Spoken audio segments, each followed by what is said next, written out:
The Stormers will be wearing it as well, but Ernie is a Lion.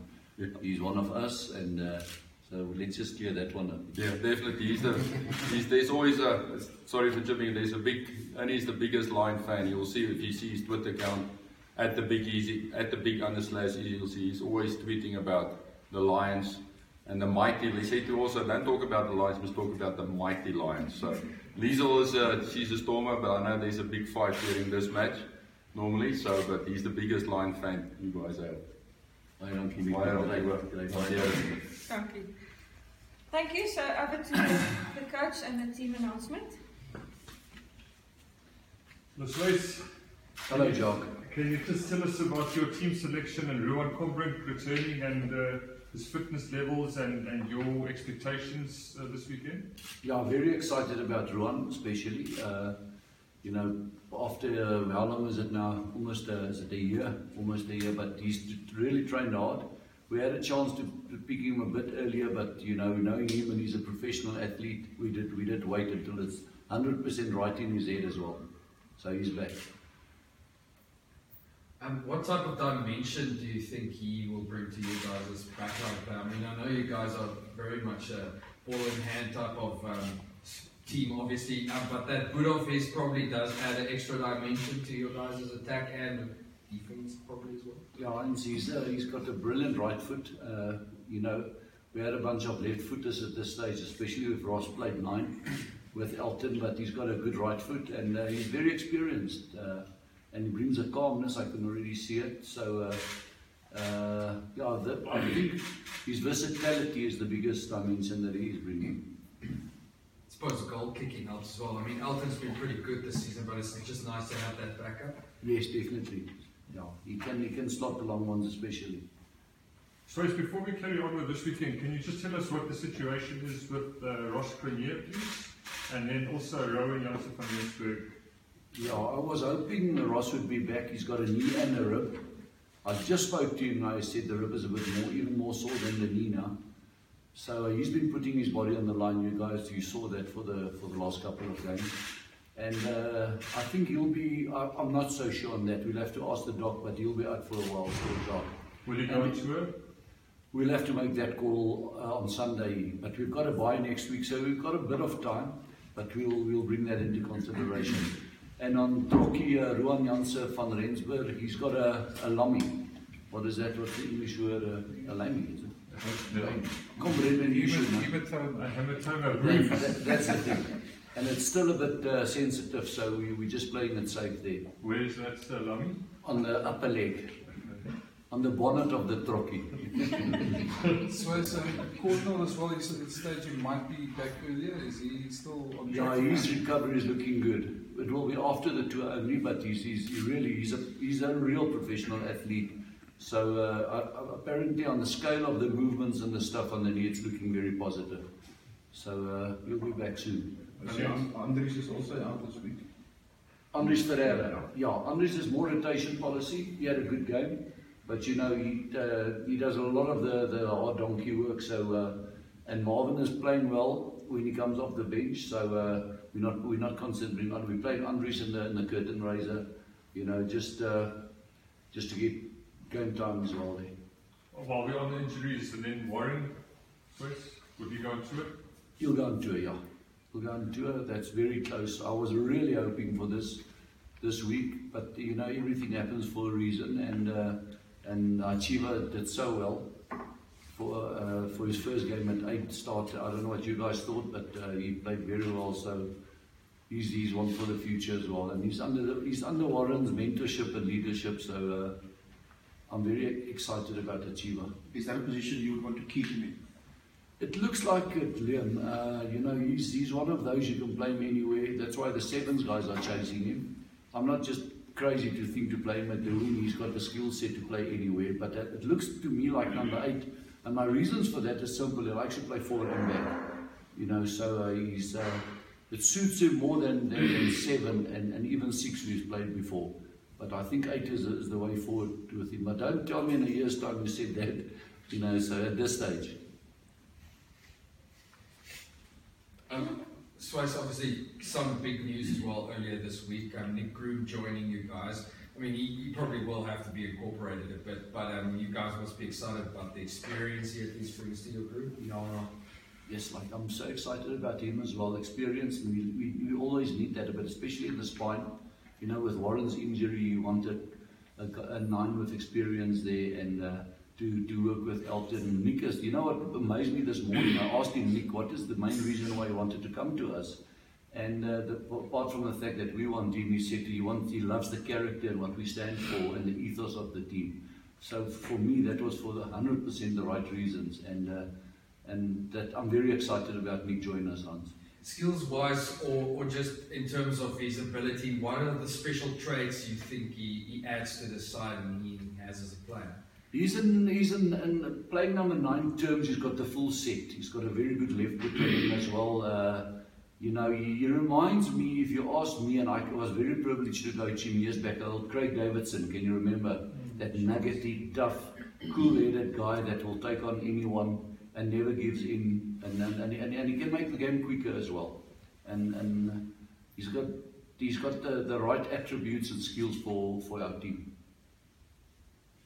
Swys, where are you guys as a team and so on this week now? It's a massive game for you and the Stormers, I suppose. I mean, what is the thinking around that? Yeah, the thinking around is just firstly in the competition we've won 4 now and lost 3, so it's one of those we need to go for maximum points this weekend. It's at home, it's before we tour. It's not putting added pressure, but the pressure is there now. We can't hide that job. Yeah, that's one of those, you know, and with Nico sitting here as a very quality golfer, we've made a double drop or 2, but we started with a few birdies, so we're still there, and that for us is a sport, you know. It's just to get to refocus and work on what we know we can do. And the Stormers will bounce back as well. They're coming off a loss as well. Would you say there's a hint of desperation about both sides that, you know, you can't walk away from this with a defeat? Yeah, I don't want to say we can't, because it is sport, but our plan is not to walk away with a defeat. Swys, your team hasn't lost to a South African team in 19 now, I think, in a row. I was hoping you're not asking that one. You know, you've had the upper hand against local teams for whatever reasons, you know, probably the energy of the team and experience or whatever, but is that something now that you have thought about, and is it going to be a factor, do you think? We haven't mentioned it to the team whatsoever, so they will read it in your newspaper. No, we haven't mentioned it whatsoever because we're not thinking of that. Definitely not that. Somebody asked me this morning why have the Lions won 19 or not lost 19? You know, against, what is your thoughts around that? Why don't you think you guys have been beaten? That's a good question. You know, it didn't cross my mind too much as well. I think we just, I'd rather change it around. Why do we battle to beat the New Zealand sides? You know, that's rather the question. You know, but maybe it's a confidence thing. Maybe it's knowing the guys better. And then we've had close games. You know, in those that you mentioned, there was a draw somewhere there, yeah. 19-all against the Stormers. So and they fierce. They're a very good team. We respect them immensely over the years. So yeah, it's a tough one to answer that. I don't know exactly why.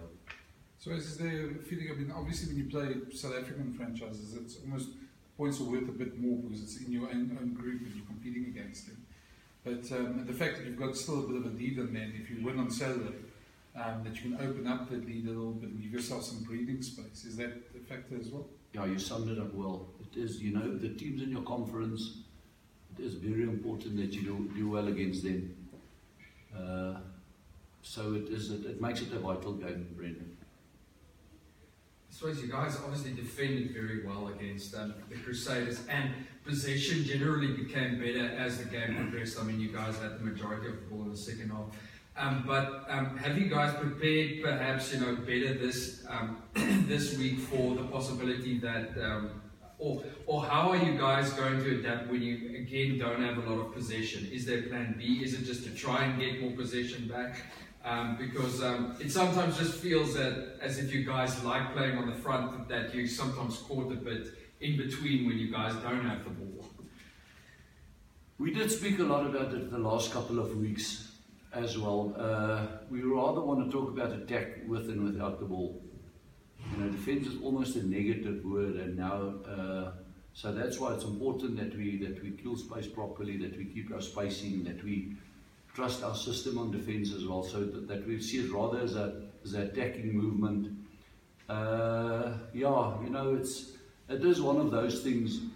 To answer the first part of your question, we're not preparing differently. We did tick all the boxes for the Crusaders. It was 14-8.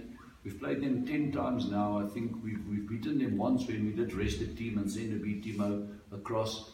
We did beat them after that, but I think, forget the scoreboard, performance-wise, it was a better performance ticking the boxes.